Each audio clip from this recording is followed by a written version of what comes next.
So, you went to Elvin Ailey School. Describe, how old were you when this happened? I was 9. You were 9. So, let me ask you this. When did you, and especially the adults in your family, sort of recognize that you were somewhat of a performer? Since I could walk, pretty much, yeah. You know, we had a lot of family gatherings, and I was always making everybody sit down and watch me dance and sing or perform. So, you know, I was in dance class by like 3 years old. So it was pretty quick. And then,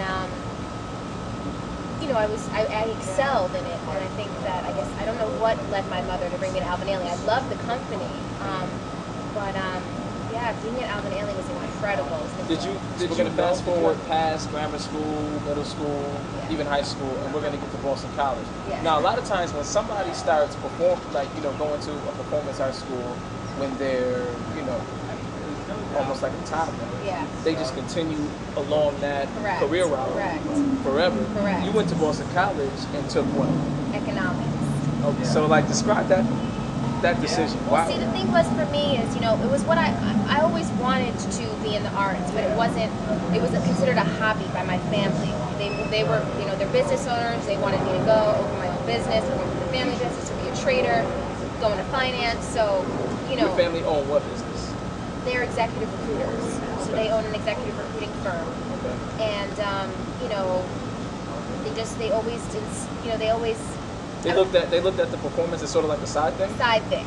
You know, when I was asked what I wanted to do and I told them, you know, that I wanted to be an artist, I was laughed at. What was it like telling them that you were going to drop out of college? Well, I was depressed. I was really depressed at that time. And I went home and I was like crying my eyes out, and I think they were shocked to see the despair. I don't think they realized. I thought they just thought, oh, she likes this, she likes to sing and dance, but they didn't understand. And when they saw me that depressed and really not succeeding in school, which I had done before, they were like, okay, you know, whatever. But it wasn't until I auditioned and I actually got in and got a scholarship that they were like, oh, okay, well, you're talented. This was at a school in Florida? Yeah, this is at the University of Miami School of Music. So once I got this scholarship, I think that's when the light bulb went off. You know, they were like, okay, this girl's got something, you know. So, we're going to fast forward now again. So you come back to New York? Right after college.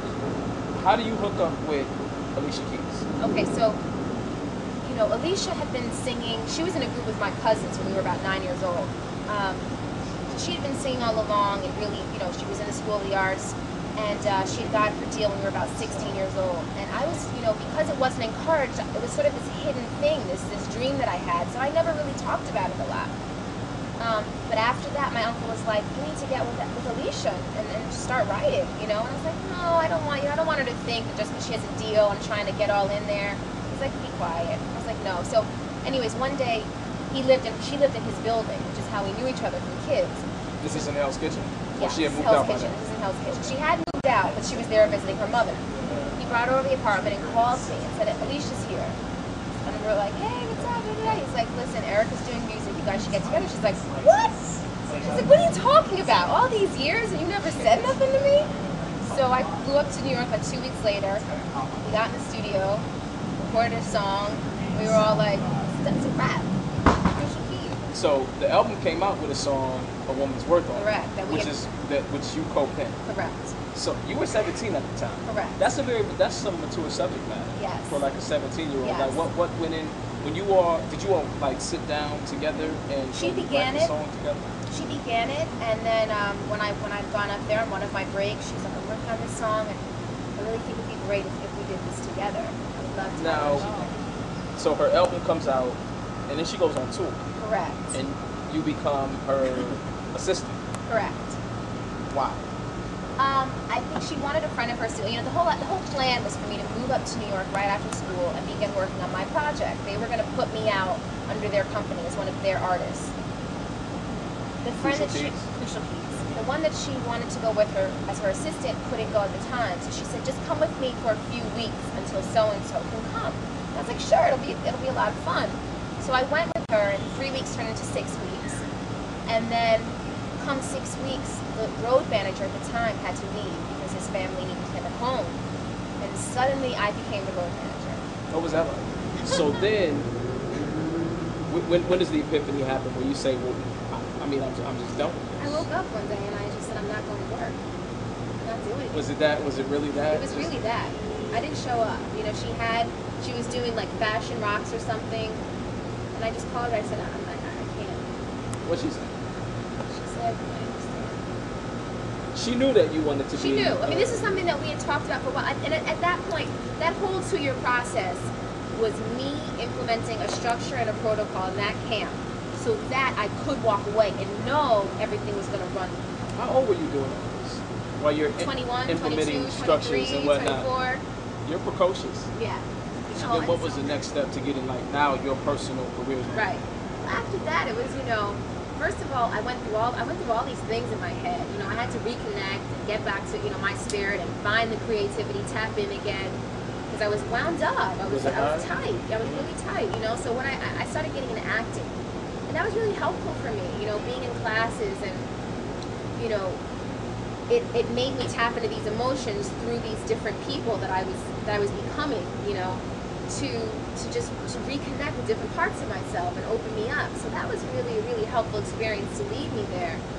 So I was out in LA and I was doing these casting director meetings and whatnot, and a friend of mine, Lorianne Gibson, she's a choreographer. You've seen her on Making the Band, I'm sure. Oh, her? Yeah. Okay. So, you know, Lorianne was, you know, she was instrumental in also pushing me. She was like, you're a star. Enough. Get out and do you. What are you doing here?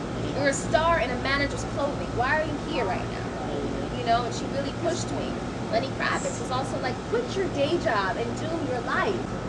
The major, well not major, but one of the major benefactors of that whole relationship was the fact that you met Om'Mas. Exactly.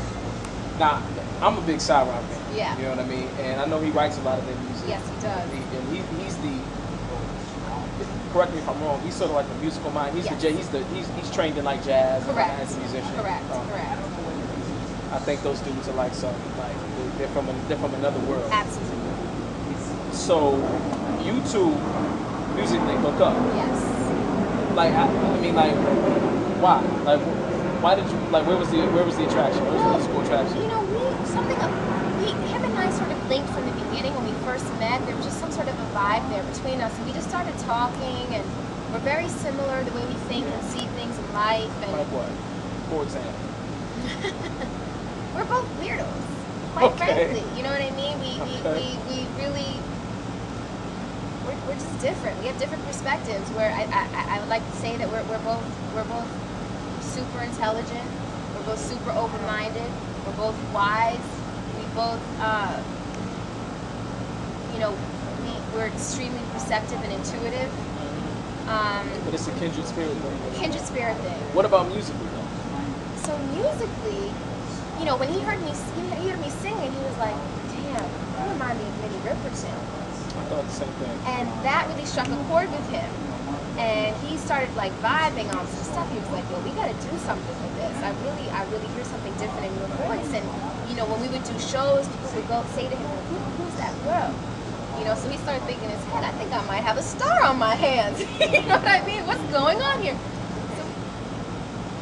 From your bio, it says that you were influenced by the artists of your parents, and I always really find that to be interesting when, you know, folks of our generation are heavily influenced by our parents' music. Yeah. You know what I'm saying? Yeah. And you know, some of the artists here were Jimi Hendrix, Bob Marley, Stevie Wonder, Santana, Ani DeFranco, who's from Buffalo, it's my hometown. Yeah. Sade, Joni Mitchell. Now, Ani DeFranco and Ani DeFranco's not so much your no, parents, but these are just some of the people that are that influenced you. Correct. How did that sort of like develop who you are as your own musical entity?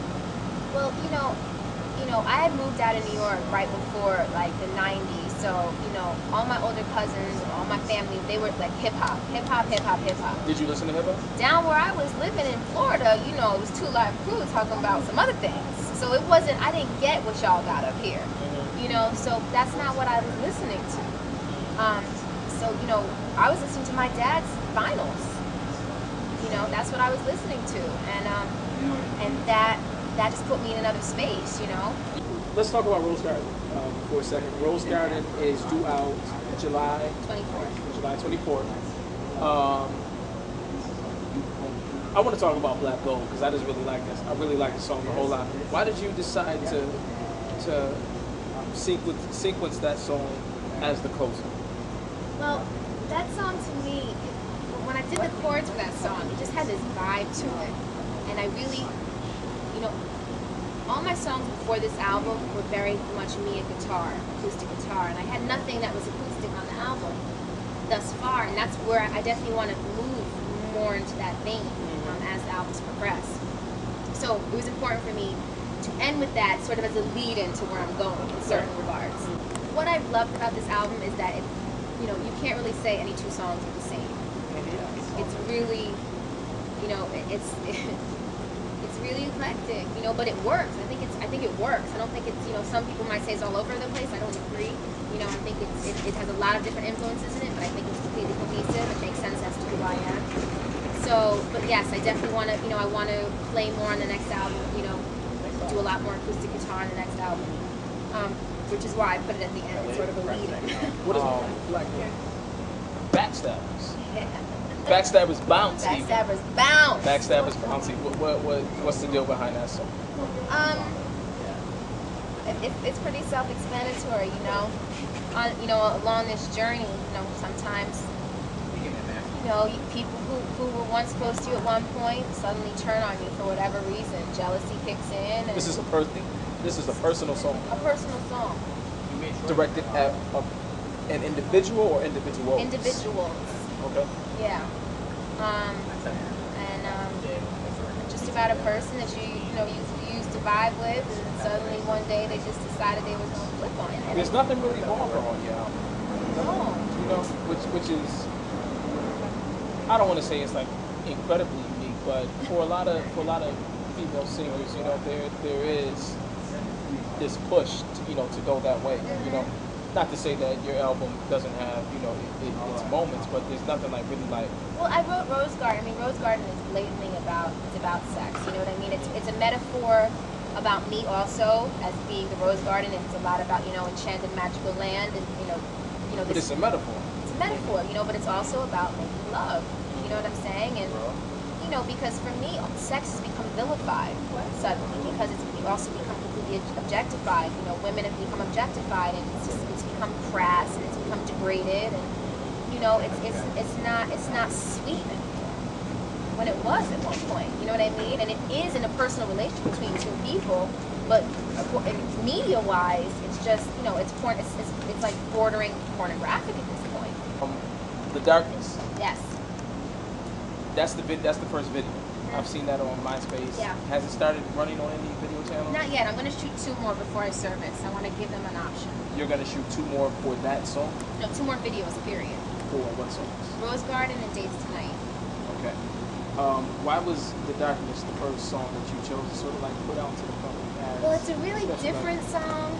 I think musically it's pretty intense, and also lyrically it's intense, and you know, I felt like people might have a difficult time connecting at first, and I thought visuals always help people connect.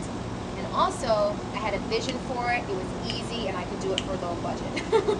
So you you in some way sort of directed that video. Yes, I did that. Did you try and go the major label route?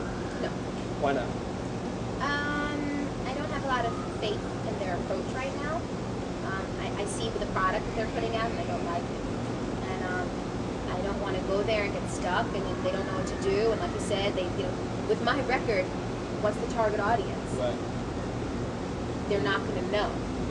And therefore, they won't know what to do with me. They won't know how to market me, and then end up getting shelved. And no, I'm not going. I'm not going there to become a slave and to be told what to do, and to be told that we like 2 songs, scrap the rest, come back when you got more like this one.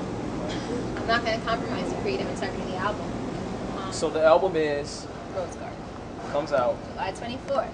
And your label is Infinity Lamont. Infinity Lamont. Yes. Okay. A year from now, it's my last question. I always like asking this. A year from now, what, you know, when I go on your MySpace page and when I talk to Susan or Marilyn or whoever, like, what's going to be going on with you a year from now? A year from now, you know, I'll have a full, my website will be up, it will be fully multimedia. There will be probably a video for every song on the album. Every song, you're going to do a Beyonce on this? Yeah. Every song is going to have a video? Yes. Okay. If not most of them. That'll be my artistic decision. I'm not going to do it to do it. It's got to be something good, and I really got to like the visual behind it. Mm-hmm. When I'm doing a song, I have the vision already, for the, you know, very visual. And so I think a year from now is when the rest of the world's going to really be into it. That's when I'm going to break on a massive level. And then you'll come back to thisisrealmusic.com and give us an update? Absolutely. We appreciate it. Absolutely.